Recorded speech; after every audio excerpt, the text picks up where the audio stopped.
Hey everybody, this is Robert again. I'm continuing my playthrough, my very first playthrough of the Temple of Elemental Evil board game. This is the newest Dungeons & Dragons game here. It's June 2015, and I'm doing a solo playthrough. I've got one hero, Alaros, and unfortunately he's already been taken down his first time, so he's going to spend a healing surge and get back up and see if he can complete this adventure. Well, where we left off, we had just taken some additional damage from an encounter card called this Dark Gift. And this says a mysterious benefactor is willing to aid you for a price, and we kind of, I guess, turned him down, and he cursed us or did something in that manner, and we took damage. So our hero was taken down, suffering a full 10 hit points in the adventure thus far.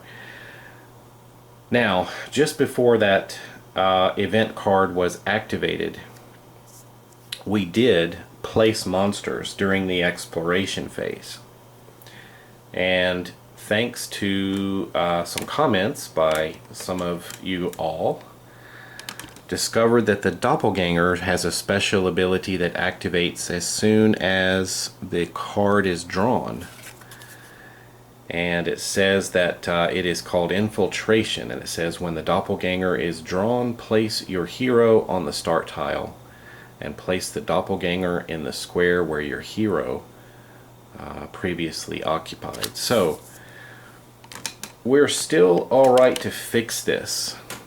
I believe this is where our hero was standing. So what we would do there is put the doppelganger in our place, and then our hero would be transported back to this massacre site where our hero started.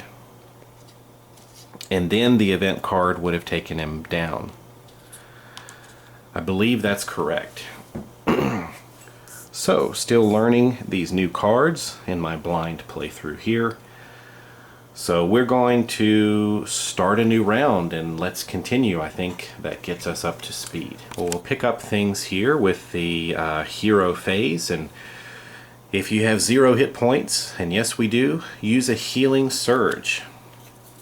So we're going to use one of these healing surge tokens, and if we ever needed to use one of these and one wasn't available, then our game is considered to be over.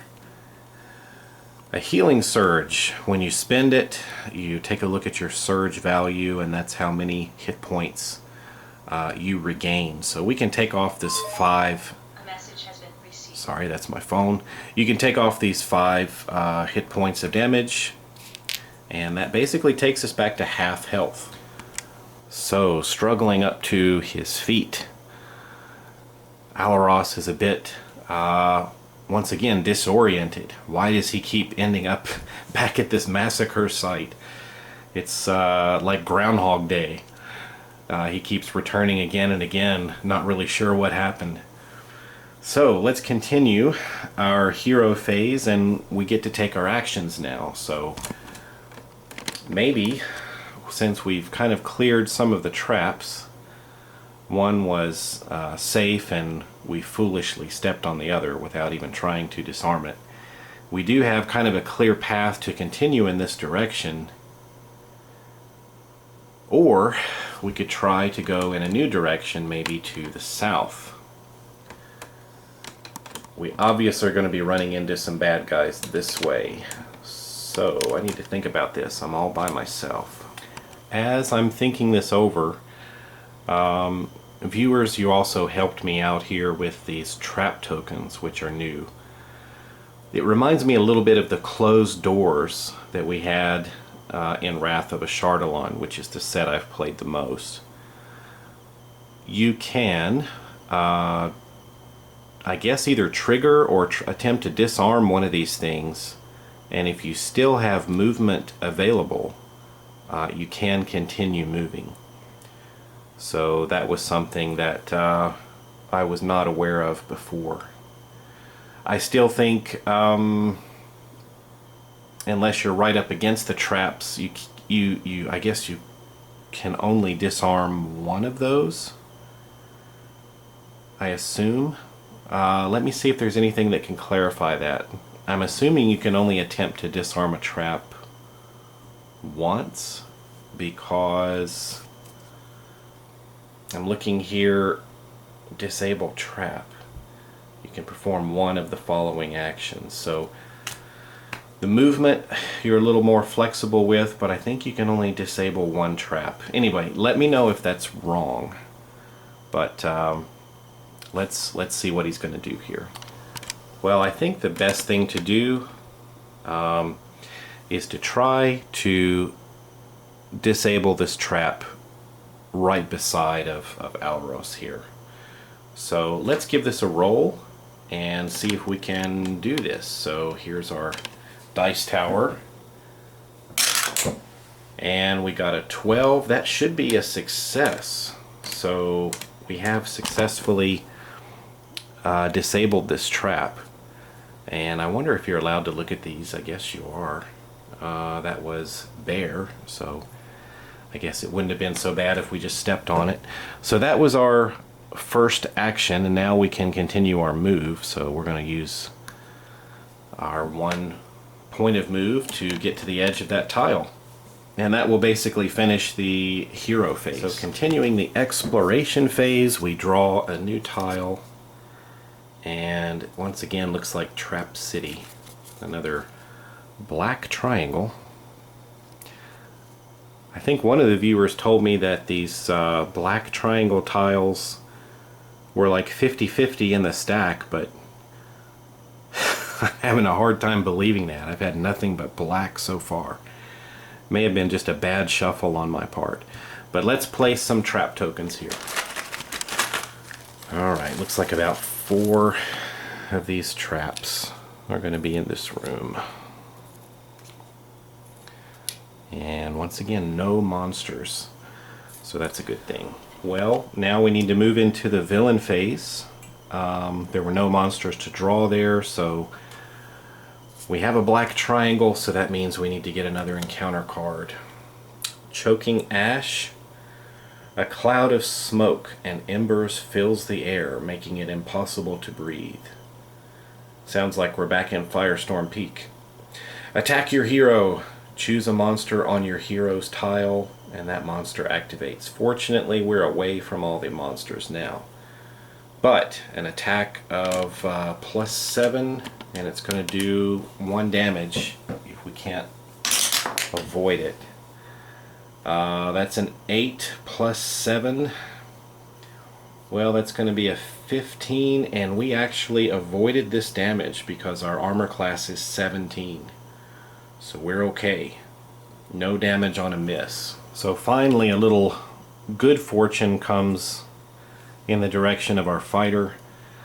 And now we move to activating our monsters. And let's see, this is our first monster activation for the game, I believe. I believe we drew the doppelganger first. If the doppelganger is within 1 tile. No, otherwise the monster moves 1 tile toward the closest hero. So that's pretty simple. I assume we go by the monster icons. Let's go to the troglodyte. Maybe similar. Within 1 tile, if the monster, otherwise the monster moves 1 tile towards the closest hero. So we'll just put him up there on the edge there. So they're coming. Alright, for today's session I'm heading into the next round, and I think I'm counting about 6 tiles placed. So we need to push on, see if we can. I think we're trying to escape from here. So right now I think we want to move and try to maybe disable one of these traps. So we're going to move here, and let's try to disable this trap. We just moved a couple of spaces there, And we still have some movement points left over, so that's something I'm learning with this particular version. And we got a 3. That is no good. We set that baby off. So, come on, come on, come on. Clear. Fortunately, nothing bad was there. So we'll go ahead and move up with our remaining movement, and we're ready to explore this tile. And you lying... Anyway, keep the bad words to myself. Black tile, black triangle again. Monsters and traps on this one. Alright guys, were you kidding with me? Are there any white triangles in this game? Let's draw the monster card. What did we encounter this time? An Earth Cultist. And I'm just looking to see if there's anything matching with these symbols. I can't remember off the top of my head what that symbol was, but maybe it'll do something in a later scenario. Let's get out the Earth Cultist. Looks like he's carrying a club or something. Alright, here he comes. The Earth Cultist is there. I don't think we've done any combat yet, have we? Yeah, we did. We killed a couple of guys. Been a while since I've been able to make a video, so glad to be back and playing today. So now, that's the end of the exploration phase. We move into the villain phase, and we've got another encounter card. The Weight of Greed. Stealing from the cult will always have repercussions. Each hero with 300 gold pieces or more takes 2 damage. Well, let's see. I don't think we had that much. So it might be beneficial to be poor. That's 100, and that's all we've got. So once again, no damage for us. We're not that greedy. We're just trying to get out of here. So then we move on to activating the monsters. We need to activate these guys first. We're going to move him down to the next tile, and then he's also joining his doppelganger buddy. And now we come to the Earth Cultist, and he's pretty close. Let's see what he does.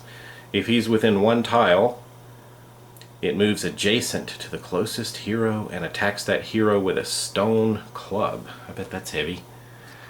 So he's going to move up, trying to block Alaros here. And he's going to make his attack 7. He's really going to need a 10 or higher. And that won't do it. That is a 4. So he makes his attack with his club. Our warrior holds up his axe with 2 hands and blocks the club attack. And that saves us for the rest of this turn. So we'll head into the next one.